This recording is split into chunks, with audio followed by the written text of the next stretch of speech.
भक्तों, ओम नमः शिवाय। श्री शिवाय नमस्तुभ्यम। जय श्री महाकाल। जी हाँ भक्तों, क्या आपके भी घर में कोई ऐसा व्यक्ति है जिसका विवाह नहीं हो पा रहा? आप लोग बहुत ज़्यादा परेशान हैं, बहुत ज़्यादा चिंतित हैं कि आखिर इस व्यक्ति का जो विवाह है ना वो हो क्यों नहीं रहा।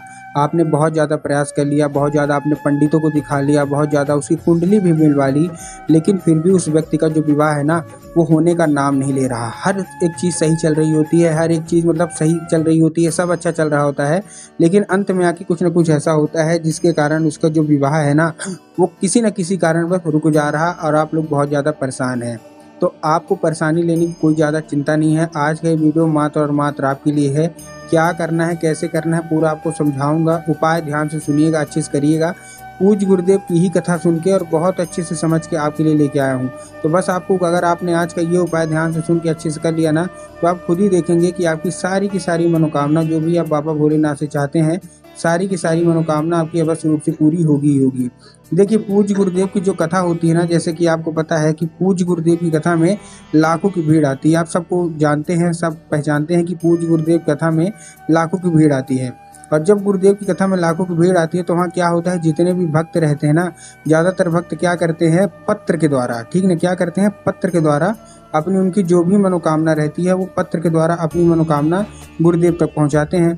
तो अभी आज से 7-8 महीना पहले की बात है, गुरुदेव की कथा चल रही थी और जब गुरुदेव की कथा चली तो वहाँ लाखों की भीड़ आई। जब गुरुदेव की कथा में लाखों की भीड़ आई तो वहाँ ज़्यादातर जो भक्त थे ना उन्होंने क्या किया, पत्र के द्वारा अपनी जो भी उनकी इच्छा थी, जो भी उनकी मनोकामना थी ना, वो पत्र के द्वारा गुरुदेव तक पहुँचाई।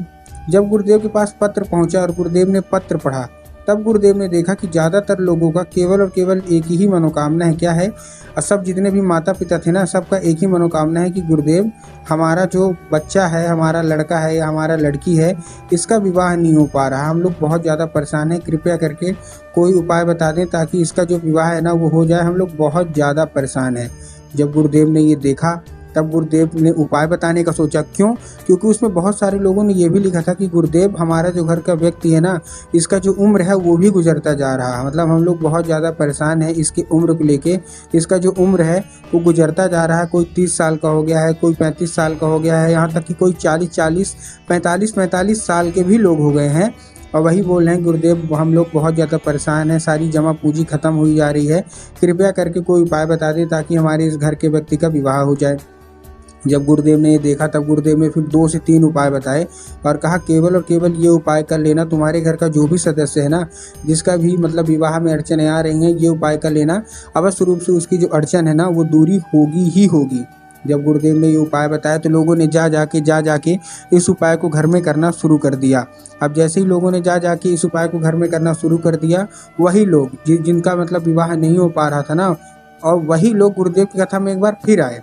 अब फिर से गुरुदेव को पत्र लिखा, लेकिन ये वाला जो पत्र था ना, ये गुरुदेव को धन्यवाद के रूप में पत्र था कि गुरुदेव धन्य हो आपका, आप महान हो, सच में महान हो, और महादेव सच में महान है। क्यों?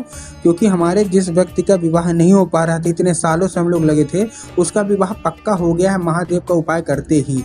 तो अगर आपको भी जानना है, देखिए वो लोग तो उनका तो मनोकामना पूरी हो गई, अगर आपको भी जानना है, जो लोग मेरी आवाज़ सुन रहे हैं, कि आखिर ऐसा कौन सा उपाय है जिसको करने मात्र से ही महादेव मनोकामना पूरी कर देते हैं, तो चलिए हम बताते हैं आपको आज की इस वीडियो के माध्यम से कि आपको करना क्या है।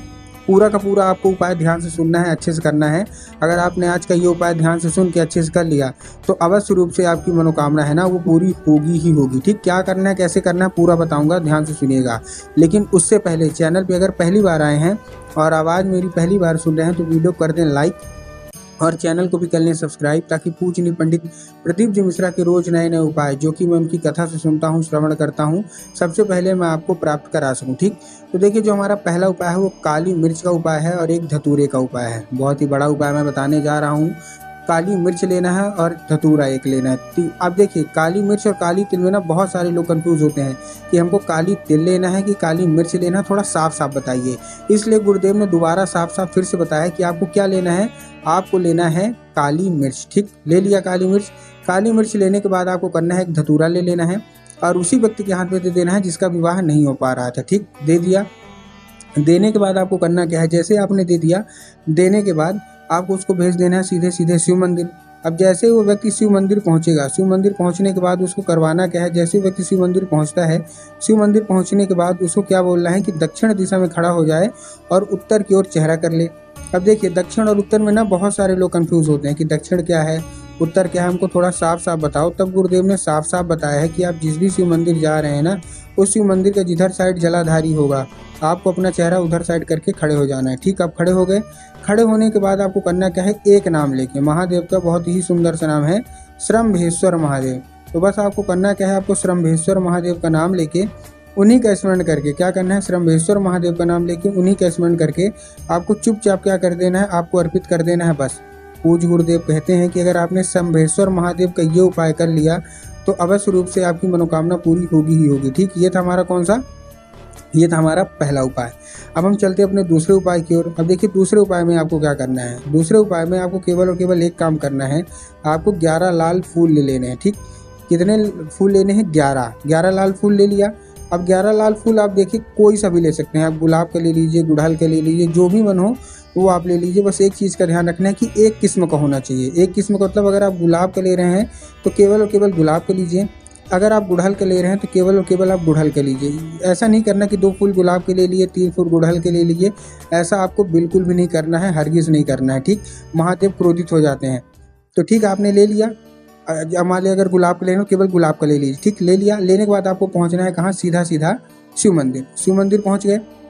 शिव मंदिर पहुंचने के बाद अब आपके दिमाग में क्या होगा कि हम जाएंगे महादेव के ऊपर अर्पित कर देंगे, जो कि पूर्णतः गलत है।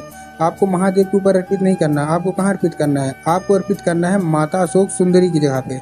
अब देखिए जिसको पता है कि माता अशोक सुंदरी की जगह कहाँ होती है उनका तो ठीक, लेकिन बहुत सारे ऐसे लोग हैं जिनको यही नहीं पता कि माता अशोक सुंदरी की जगह होती कहाँ है। तब गुरुदेव ने साफ साफ बताया है कि जो जलाधारी है, जलाधारी के दाएं मतलब राइट साइड में माता अशोक सुंदरी की जगह होती है। तो बस आपको करना क्या है, माता अशोक सुंदरी की जगह पे आपको चुपचाप क्या कर देना है ना, आपको चुपचाप अर्पित कर देना है बस। पूज्य गुरुदेव कहते हैं कि अगर माता अशोक सुंदरी आपसे प्रसन्न हो गई तो अवश्य रूप से आपकी जो कोई भी इच्छा है, जो कोई भी मनोकामना है, सारी की सारी मनोकामना आपकी अवश्य रूप से पूरी होगा ही होगा। ठीक है, ये था हमारा कौन सा, ये था हमारा दूसरा उपाय। अब हम चलते हैं अपने तीसरे और आखिरी उपाय की ओर। तीसरे और आखिरी उपाय में देखिए आपको करना क्या है। इस उपाय में आपको करना क्या है, इस उपाय में आपको लाल चंदन लेना है। ठीक, लाल चंदन आपने ले लिया। अब लाल चंदन लेने के बाद जिसका भी विवाह नहीं हो रहा ना, वो लोग ध्यान से सुनिएगा। लाल चंदन ले लिया। लाल चंदन लेने के बाद आपको करना क्या है, लाल चंदन जैसे आपने लेके पहुंच जाइए सीधा सीधा शिव मंदिर। ठीक, शिव मंदिर पहुंच गए। शिव मंदिर पहुंचने के बाद आपको करना क्या है, जैसे आप शिव मंदिर पहुंचते हैं, आपको जो मैंने अभी आपको बताया है कि आपको कहाँ खड़े होना है, माता अशोक सुंदरी की जगह पे। तो आपको माता अशोक सुंदरी की जगह पे आपको 3 बार बिंदी के रूप में उसको लगाना है। कितनी बार, 3 बार आपको बिंदी के रूप में लगा देना है। अब 3 बार जैसे आप बिंदी के रूप में उसको लगाएंगे, अपनी मनोकामना मांगते रहिए दाहिने हाथ की कोई एक उंगली से। ठीक है, लगा दिया। लगाने के बाद आपको क्या करना है, आपको चुपचाप आ जाना है। उसके बाद 5 मिनट तक आप खड़े रहिए और 5 मिनट तक खड़े रहने के बाद जहां आपने लगाया है उसी उंगली से आपको फिर उसको टच करना है, उसी उंगली से। और वही उंगली लेके आप आ जाइए घर। घर आने के बाद जहां आप लोग सोते हैं और जिधर साइड आपका मतलब जो कमरा है, जिधर साइड आपका सर रहता है, उधर साइड सर की जो दीवार रहेगी उधर साइड आपको लगा देना है वही बिंदी। पूज्य गुरुदेव कहते हैं कि चंदन के साथ स्वयं माता अशोक सुंदरी आपके घर में प्रवेश कर जाती हैं।